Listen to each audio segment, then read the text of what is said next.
प्रसिद्ध कॅन्सर व robotic surgeon doctor Shailesh Puntambekar आता पंढरपूरमध्ये. देश-विदेशात ख्याती मिळवलेले लेप्रोस्कोपिक कॅन्सर व रोबोटिक सर्जरी क्षेत्रातील तज्ज्ञ डॉक्टर शैलेश पुणतांबेकर आता पंढरपूरमध्ये उपचारासाठी उपलब्ध होणार आहेत. दर महिन्याच्या पहिल्या शनिवारी आणि रविवारी ते पंढरपूरमध्ये लाईफलाईन सुपर स्पेशालिटी हॉस्पिटलमध्ये रुग्णांची भेट घेऊन अत्याधुनिक कॅन्सर शस्त्रक्रिया करणार आहेत. लाईफलाईन सुपर स्पेशालिटी हॉस्पिटलमध्ये आता दुर्बिणीद्वारे शस्त्रक्रिया, रोबोटिक सर्जरीची सुविधा, कमी वेदना व कमी टाके जलद पुनर्वसन या अत्याधुनिक सेवा पंढरपूरमधील रुग्णांना उपलब्ध होणार आहेत. त्यामुळे पंढरपूर व आसपासच्या भागातील रुग्णांना शस्त्रक्रियेसाठी पुणे, मुंबई सारख्या महानगरात जाण्याची गरज राहणार नाही.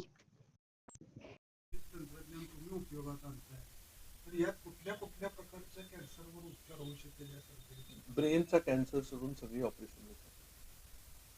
तुम्हाला खोटं वाटेल पण स्तनाचं ऑपरेशन, ब्रेस्ट कॅन्सरचं ऑपरेशन हे पण दुर्बिणीद्वारे केलं.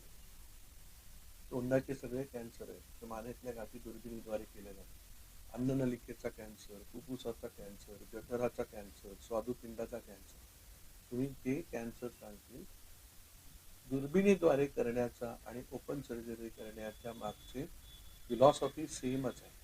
आतमध्ये, खोलीच्या आतमध्ये जाण्याचा मार्ग आपण बदलतो.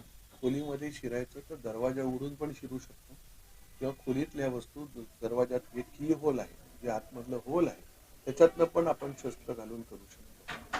सो आतमधलं शस्त्रक्रिया सेम राहते.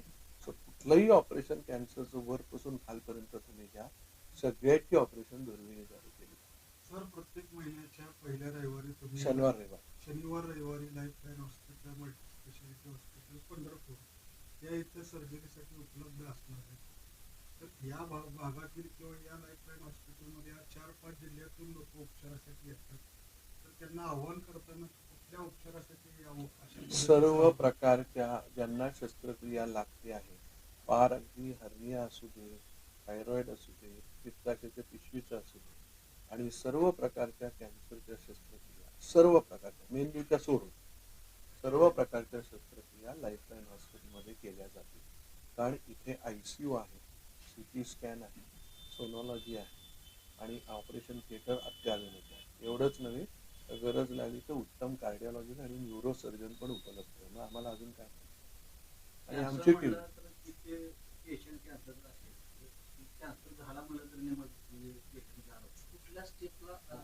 पहिल्या दुसऱ्या स्टेजमध्ये ऑपरेशन्स केली जातात. तिसऱ्या आणि चौथ्या स्टेजमध्ये किमोथेरपीचे औषध दिले जाते. सो जी काय औषधं आपण देतो ती औषधं आपण मी स्वतः कॅन्सर सर्जन असल्यामुळे औषधाचं रेजिम आम्ही इथे लिहून देऊ आणि इकडेच डॉक्टर देतील. त्याला डोकं नाही लागत, त्याला कसं सलाईनमधूनच इंजेक्शन द्यायला लागतं. रेडिएशन फक्त इथे उपलब्ध नाही, पण कालांतराने जर आपला रिस्पॉन्स चांगला आला, उत्तम आला, तर जसं आम्ही जळगावमध्ये पण आमचं एक रेडिएशनचं मशीन, तर तसं रेडिएशनचं मशीन आपण इथे टाकू शकतो. पण आत्ता एकदम मोठी उडी घेण्याची मार्ग नाही. आत्ता जिल्ह्यामध्ये सगळ्यांना अशा टाईपची शस्त्रक्रिया उपलब्ध व्हावी या केवळ नितळ हेतूने मी इथे येतो आहे आणि देशमुख सरांनी पण त्याच हेतूने केलेला आहे. तर याचा फायदा प्रत्येकाने घ्यावा.